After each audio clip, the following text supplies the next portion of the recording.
Durante 2 semanas, este hombre vio algo desde la ventana de su despacho y pensó que se estaba volviendo loco. Decía que era una criatura tan alta como 2 edificios, que estaba de pie, ahí fuera, y él, que trabajaba a destajo de día y salía de fiesta de noche, se dijo lo que nos diríamos todos: estoy agotado, estoy alucinando, necesito dormir. Hasta que una noche, en mitad de una fiesta en su propia mansión, con la casa llena de gente bebiendo y hablando, el techo de aquella casa desapareció. Y aquella criatura entró. Era San Miguel Arcángel, y lo que le enseñó esa noche no fue el cielo, le enseñó el lugar que él ya tenía reservado en el infierno, y le enseñó quién lo estaba esperando allí. Y no os hablo de un vídeo anónimo de internet. Este hombre tiene nombre, apellidos y ficha en la prensa internacional. Se llama Scott Vincent Borba. Fue cofundador de ELF Cosmetics, una de las marcas de maquillaje más conocidas del mundo. Vivía en Hollywood Hills, entre famosos, dinero y fiestas. Y el 23 de mayo de 2026, hace 3 meses, ese hombre fue ordenado sacerdote católico. Hoy os voy a contar lo que pasó entre una cosa y la otra, con lo que él cuenta y separando siempre, como hacemos siempre aquí, lo que es testimonio privado de lo que es doctrina de la Iglesia. Porque hay una parte de este relato que se está contando mal por ahí y os la voy a corregir. Quedaos porque el detalle más terrible no es el fuego, es lo que vio que les estaba pasando a sus amigos. Vamos a situarnos porque el personaje importa. Scott Vincent Borba construyó un imperio en el negocio de la belleza. Cofundó ELF Cosmetics, una marca que hoy conoce medio mundo y que mueve miles de millones. Trabajaba, según sus palabras, empujándose tan duro que no paraba nunca. Producir, ganar, celebrar, repetir. Y vivía como se vive eso. Mansión en Hollywood Hills, fiestas con gente del cine, todo lo que la gente sueña cuando sueña con triunfar. Y aquí viene lo que hace grande esta historia, porque él mismo lo resume así: estaba vacío, vacío de amor y vacío de alegría, con la casa llena de gente. Fijaos qué importante es esto, porque es la trampa de nuestro tiempo. Nos han vendido que el problema de la felicidad es la cantidad, más dinero, más éxito, más placer. Y resulta que un hombre que llegó arriba del todo nos dice que arriba no había nada. Si estos testimonios te ayudan y quieres verlos contados con seriedad y con las fuentes delante, suscríbete ahora. Aquí no adornamos, comprobamos. Y entonces pasa lo que pasa siempre que Dios va a mover algo. Una oración pequeña, sincera y desesperada. Estaba en su propia fiesta. La gente a su alrededor bebiendo, hablando, moviéndose. Y él se mira por dentro y se hace una pregunta: ¿por qué no soy feliz? Y reza, en silencio, sin que nadie se entere. Y esto es lo que le dice a Dios, más o menos con estas palabras: Dios, si me creaste solo para tener éxito, ganar dinero, buscar placer y repetirlo, ¿para qué me creaste? ¿Para qué creaste a la raza humana? Porque no soy feliz y no sé cómo serlo. Pero sé que quiero ser el hombre que tú me creaste para ser, y no puedo hacerlo sin tu ayuda. Paremos aquí un momento, porque esa oración es lo más valioso de todo el vídeo. Fijaos en lo que no pide. No pide dinero, no pide salud, no pide que le arreglen la vida. Pide ser quien Dios lo hizo para ser, y reconoce que solo no puede. Eso es, palabra por palabra, lo que la Iglesia llama humildad. Y es la puerta por la que entra la gracia. Yo os lo aseguro que esa oración la podéis rezar hoy, esta noche, en vuestra cocina, la misma, tal cual. Él la rezó y el cielo respondió de una manera que no esperaba. Lo que ocurre a continuación lo cuenta él con una frase que impresiona.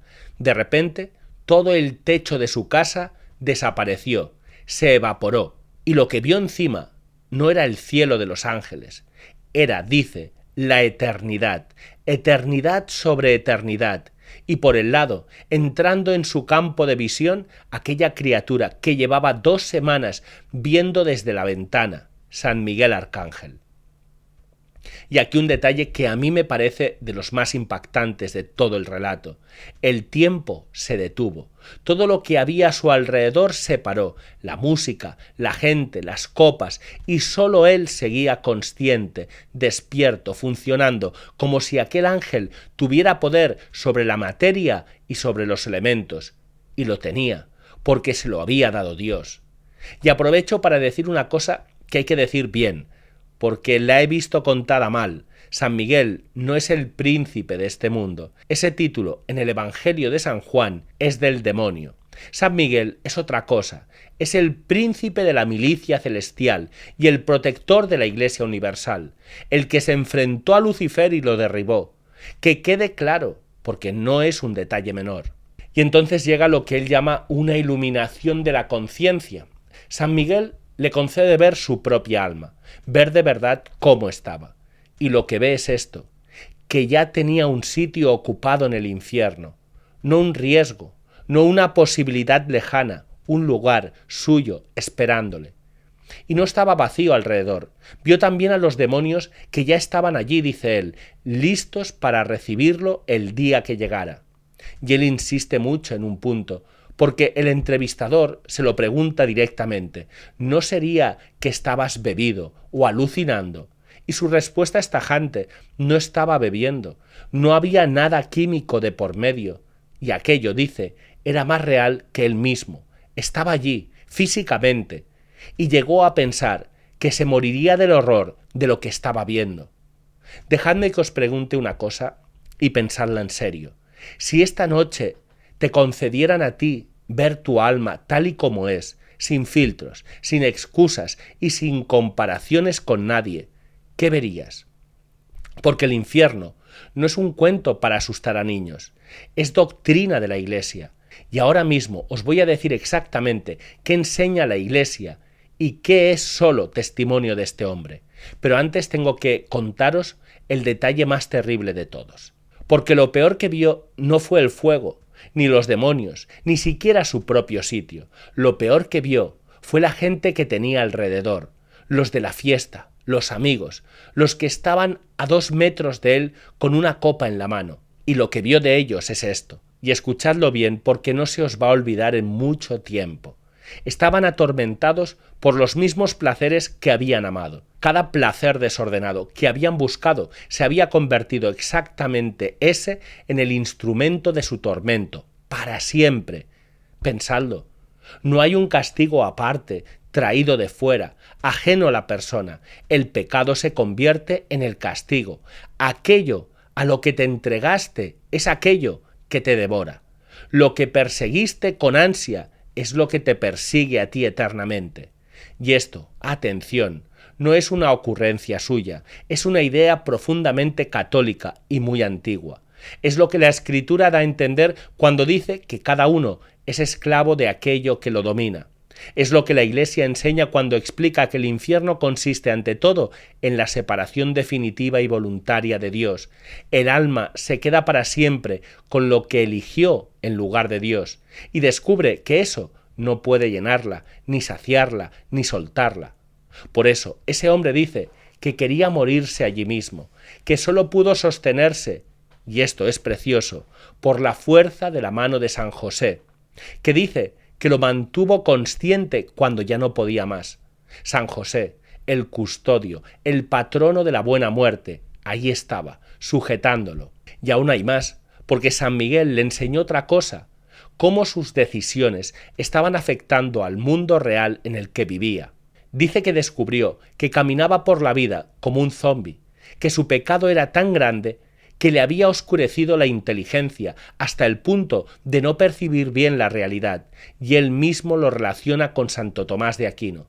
Y tiene toda la razón, y esto sí os lo puedo documentar. Santo Tomás enseña que la lujuria tiene hijas, consecuencias que engendra, y la primera de todas es la ceguera de la mente. Su explicación es de una lógica aplastante.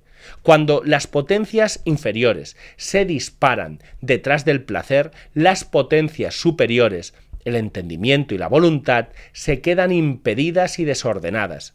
Es decir, el pecado no solo ensucia el alma, te deja tonto para las cosas de Dios. Dejas de ver.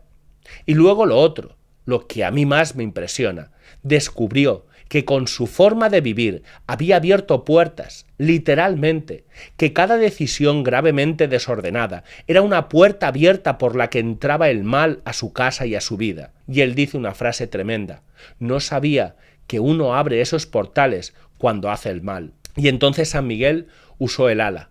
Dice que aquel ángel era altísimo y que su ala era del tamaño de un campo de fútbol.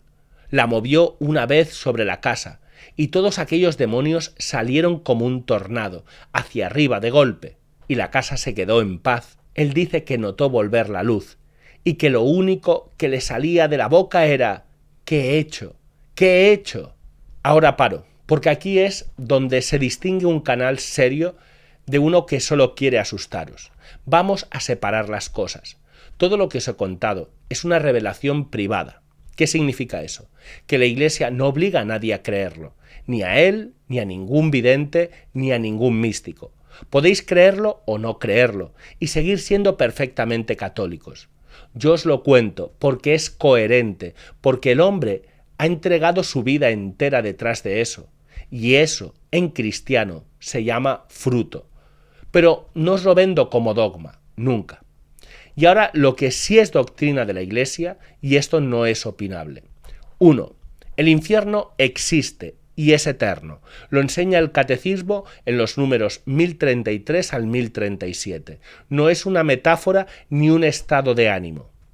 2. Nadie va al infierno porque Dios lo mande allí. La Iglesia lo dice con una precisión enorme. El infierno es un estado de autoexclusión definitiva y libremente elegida. Morir en pecado mortal sin arrepentirse. Dios no condena a nadie, uno se condena.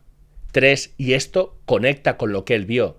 Las penas del infierno no son iguales para todos. Eso está definido. Los concilios de León y de Florencia enseñan que las almas de los condenados son castigadas con penas desiguales, según la gravedad de lo que cada uno hizo. Así que cuando él habla de niveles, está apuntando a algo real. Ahora bien, el esquema concreto de 7 castillos que él describe, eso no es doctrina católica. Es su modo de contar lo que vio, y hay que tomarlo como tal. Os lo digo yo, que nadie os lo tenga que corregir después. Y 4. La buena noticia, que es la más importante de todas. Mientras estás vivo, ese sitio se puede perder. No hay ningún sitio reservado que no se pueda cancelar con una confesión bien hecha. Ninguno. Ese es exactamente el motivo por el que a este hombre le fue mostrado, no para condenarlo, sino para salvarlo. Y ahora vamos con lo que hizo, porque de nada sirve ver el infierno si sigues igual al día siguiente. Cuando el techo volvió a su sitio y todo regresó a la normalidad, y él calcula que aquello no duró ni un segundo de tiempo real, se levantó en mitad de su propia fiesta y dijo delante de todos: fuera de mi casa, se acabó, hemos terminado. Los echó a todos. Esa misma noche cogió una caja, metió su ropa dentro, cerró la casa de Hollywood Hills y se marchó. Se metió en un hotel cualquiera y allí, andando por la habitación con su caja, le llegó el remordimiento. Dice que lo sintió en todo el cuerpo y que al llegar a la puerta se le doblaron las piernas, se dejó caer al suelo y se puso a llorar. Él dice que nunca llora, que no está hecho de esa manera. Y llorando repetía 3 frases. Y os pido que las escuchéis despacio, porque son la definición exacta de lo que la Iglesia llama contrición. Este no es el hombre que criaron mis padres. Este no es el hombre que Dios creó. Esta no es la persona que yo debería ser. Eso, señores, no es un ataque de ansiedad. Eso es la gracia trabajando. Y todo, absolutamente todo lo que os he contado, la visión, el infierno, los demonios, el ala, sucedió en el espacio de 1 hora. ¿Y qué fue de ese hombre? Porque aquí es donde muchos canales se paran y donde vosotros os merecéis el final entero.